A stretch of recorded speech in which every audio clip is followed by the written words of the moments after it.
Uma jovem se hospeda em um hotel. Uma tragédia acontece. Seria crime? Ela tirou a própria vida ou algo sobrenatural aconteceu?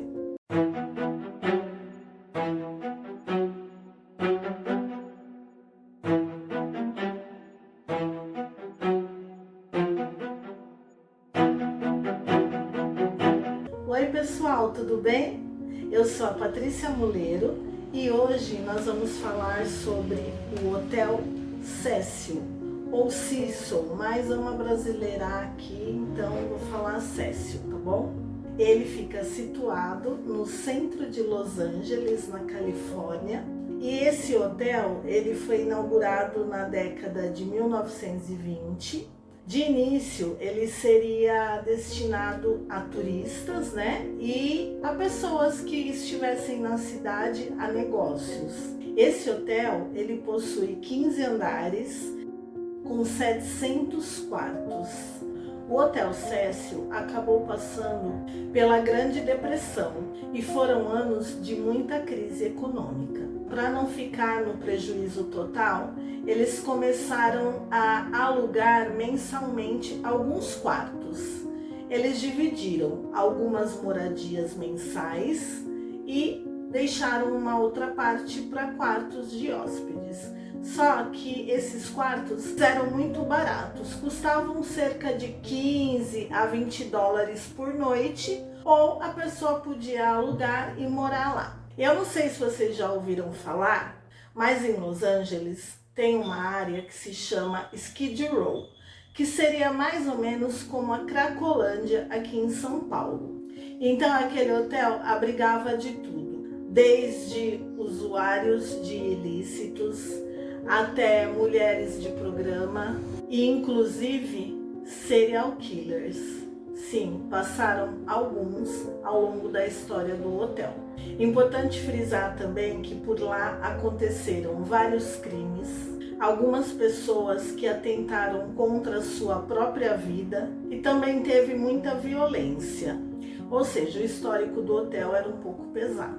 São muitas lendas urbanas, muitas histórias sobrenaturais. Até hoje, muitos youtubers que têm canais de investigações sobrenaturais se hospedam no Cecil Hotel. Chegando em 2013, o ano em que ocorrem os fatos, o hotel havia sido vendido e passado por uma pequena revitalização. Então agora vamos falar um pouco sobre a personagem principal dessa história, Elisa Lam. Ela era uma jovem canadense de 21 anos com descendência chinesa. A Elisa era universitária, ela tinha mais uma irmã e os seus pais eram comerciantes. Ela era uma moça muito inteligente, porém ela tinha alguns problemas psiquiátricos. Era diagnosticada com psicose, depressão e bipolaridade.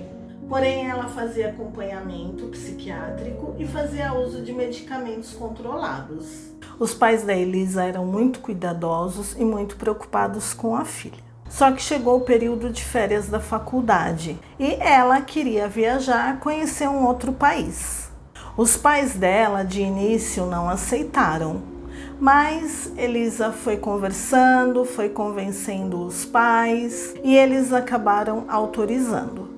Mas com duas condições: que ela tomasse os medicamentos nas horas corretas e que ela fizesse contatos diários com os pais.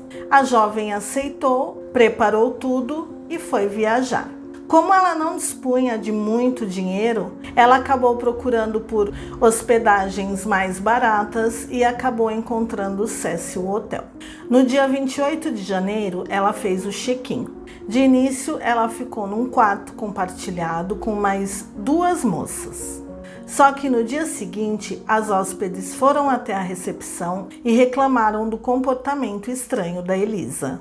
Elas contaram que quando elas saíam para passear pela cidade, a Elisa se trancava pelo lado de dentro e quando as moças chegavam, elas precisavam ficar batendo na porta pedindo para que ela abrisse. E estranhamente, ela gritava do lado de dentro que as moças tinham que falar uma senha para poder entrar. E as moças não sabiam que senha era essa. Fora isso, ela escrevia bilhetinhos à mão e deixava na cama das moças. Quando elas chegavam, tinha coisas escritas como "vão embora, não fiquem aqui", esse tipo de coisa. Diante dessas reclamações, a gerência decidiu remanejá-la para um quarto sozinha. Ela tinha um blog, onde ela tinha o hábito de escrever diariamente.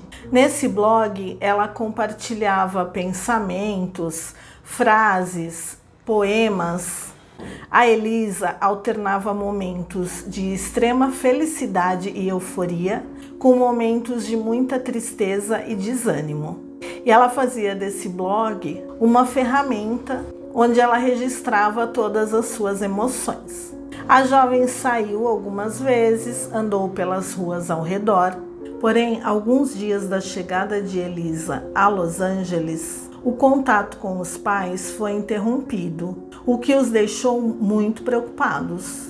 Eles começaram a ligar desesperadamente para a menina, que não atendia, não retornava as ligações, não respondia às mensagens e também não escreveu mais em seu blog. Os pais começaram a achar aquela situação muito estranha. Com o contato do hotel em mãos, eles ligaram para a recepção para ter notícias da moça.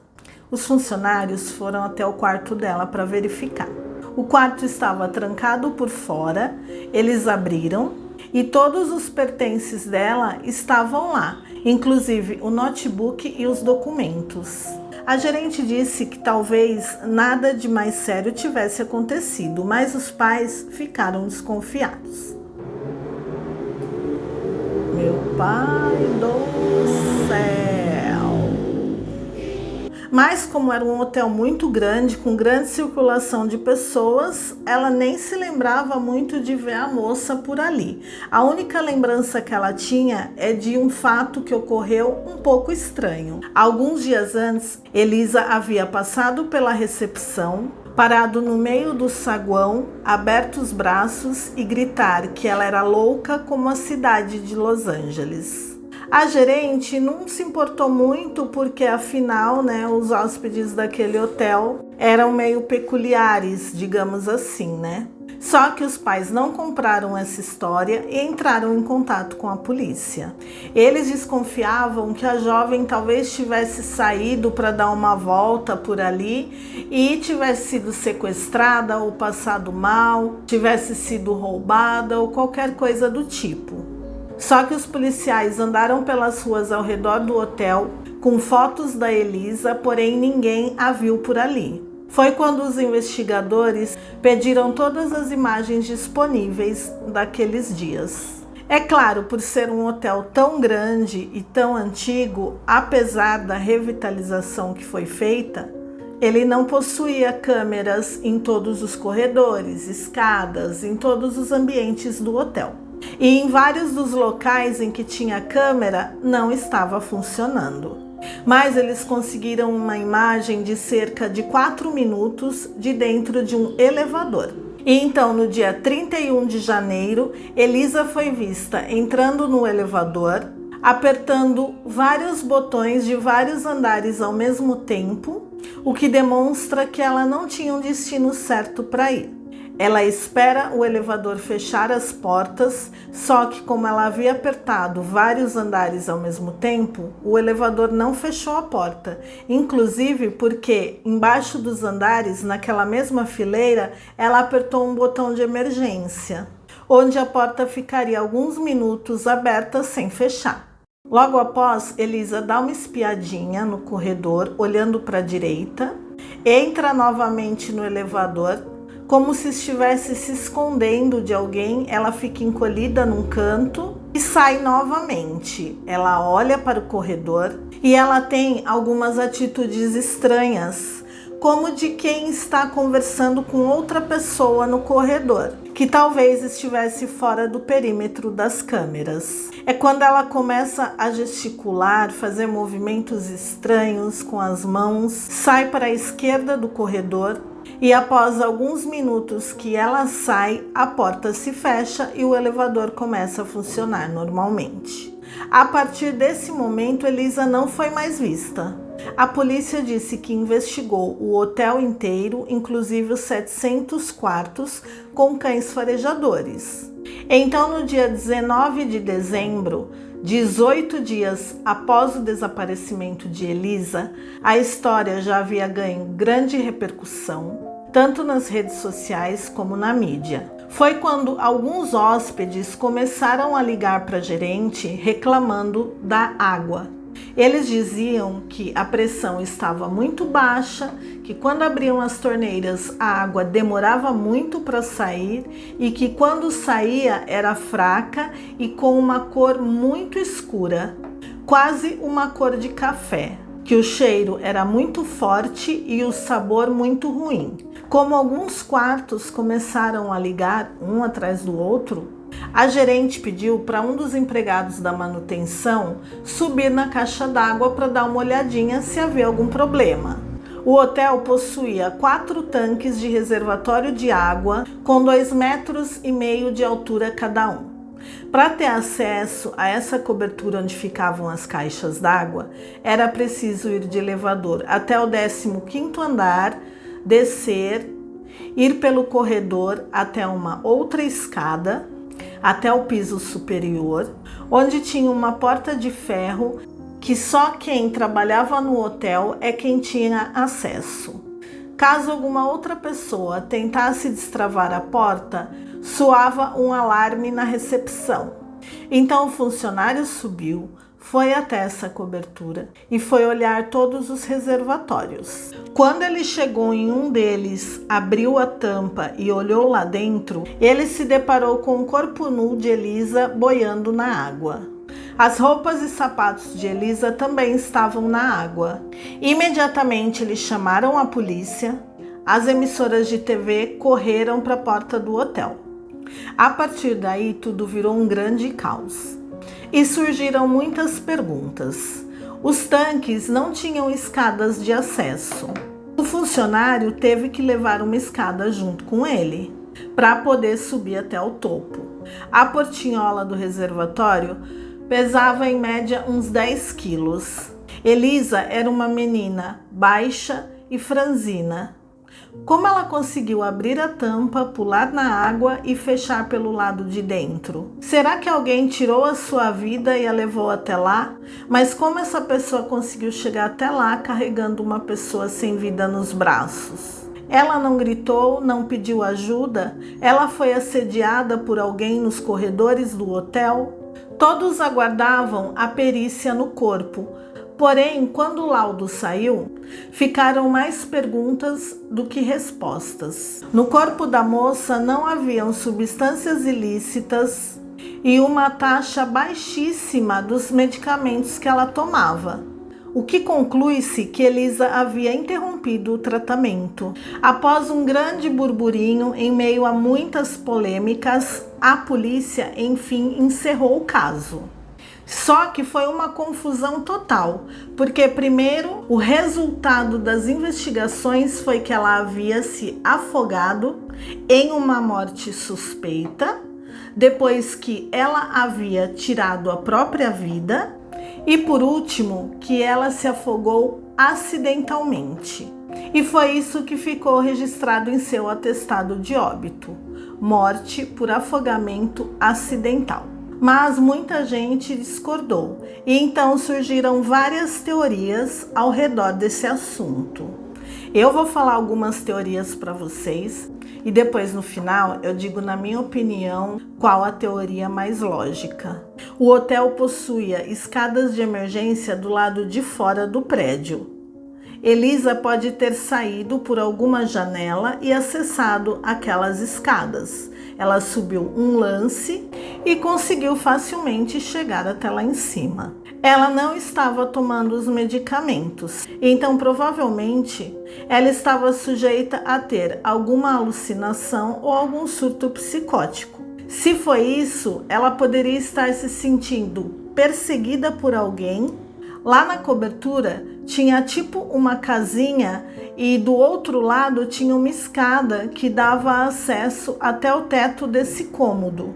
Talvez Elisa tivesse passado por ali, pulou na tampa do tanque abriu aquela portinhola achando que talvez ali fosse uma passagem com uma escada que daria em algum outro local. E na fuga, ela acabou caindo dentro da água.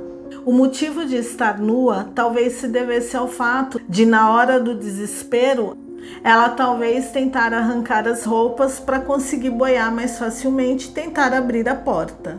A segunda teoria também gira em torno disso, que talvez pelo fato de não estar tomando os remédios, ela tivesse um surto psicótico, uma depressão muito forte e que realmente subiu com a única intenção de tirar a própria vida. A terceira hipótese é que talvez ela tenha tido a vida tirada por algum funcionário do hotel. Porque, segundo os investigadores, a imagem do elevador foi manipulada. Primeiro, que a data e horário no cantinho inferior da tela haviam sido mascarados. Não dava para ver os números com nitidez. Segundo, que a perícia constatou que em média de quase 1 minuto foram cortados das filmagens. Por outro lado, a gerência do hotel confirma que não, que eles entregaram as imagens brutas. Então, quem está falando a verdade e quem está mentindo? Será que o hotel estava encobrindo alguém? Outra hipótese também é que aquele hotel é mal assombrado. Vários hóspedes testemunharam algumas experiências sobrenaturais pelos corredores e quartos do hotel, já que ele foi palco de muitos crimes. Será que a pessoa que ela gesticulava era alguém mesmo? Ou será que era algum espírito maligno que a estava assombrando naquele momento? Lembrando que na perícia não foram encontrados nenhum sinal de violência no corpo dela. Ela não tinha sinais de defesa, ela não tinha marcas de que teria apanhado, de que teria sido arrastada e nem de que teria sido abusada intimamente. O que só aumenta o mistério em torno dessa história. Enfim, o que realmente aconteceu com a Elisa? Por que ela estava apresentando aqueles comportamentos estranhos? Alguém a estava perseguindo de verdade? Eles só conseguiram aquelas imagens do elevador. Não tinha mais nenhuma câmera que pudesse ter registrado a passagem da jovem? A polícia chegou a acessar a cobertura com cães farejadores e os cães não detectaram a presença da Elisa lá em cima. Será que ela foi jogada lá depois? Mas por que a polícia não apresentou provas mais concretas? São muitas perguntas, muitas dúvidas que até hoje continuam no ar. Como que ela caiu no tanque e fechou aquela porta pesada? Será que eles realmente vasculharam os 700 quartos do hotel e todos os corredores? Será que eles investigaram todos os hóspedes e funcionários do hotel? Esse caso é um mistério até hoje e ainda atrai muitos curiosos aos corredores desse hotel. O caso foi encerrado, mas a sensação que a gente tem é que ainda faltam algumas peças nesse quebra-cabeça. Bom, eu vou dar a minha opinião pessoal, tá? Do que eu acho que pode ter acontecido. Tenho certeza? Não, nenhuma. Eu descarto a hipótese do sobrenatural. Apesar de que quem me conhece sabe que eu sou alucinada por histórias sobrenaturais, que eu gosto muito desse tema, mas nesse caso específico eu creio que não foi. Um crime? Talvez. Mas para mim, a hipótese mais aceitável é que realmente ela teve um surto psicótico. Porque ela tomava 4 tipos de remédios fortíssimos. E ela suspendeu o tratamento repentinamente. E isso pode sim causar diversas alucinações. Pelas pesquisas que eu fiz, realmente, aqueles gestos com as mãos que ela fazia na porta do elevador pode ser sim de uma pessoa em completo surto. E eu acho que talvez ela estivesse se sentindo perseguida por alguém e na paranoia dela ela estava fugindo e ali naquela portinha era uma saída. Mas infelizmente foi onde ela encontrou a morte. Você concorda com a polícia que foi um afogamento acidental?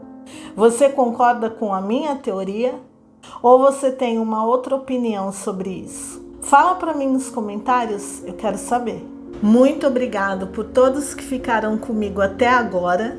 Se você gostou desse vídeo, por favor, me dá aquela forcinha, deixa um like, se inscreve e ativa o sininho de notificação. Me ajuda aí para o nosso canal crescer. O meu muito obrigado a todos. Beijo e tchau, tchau.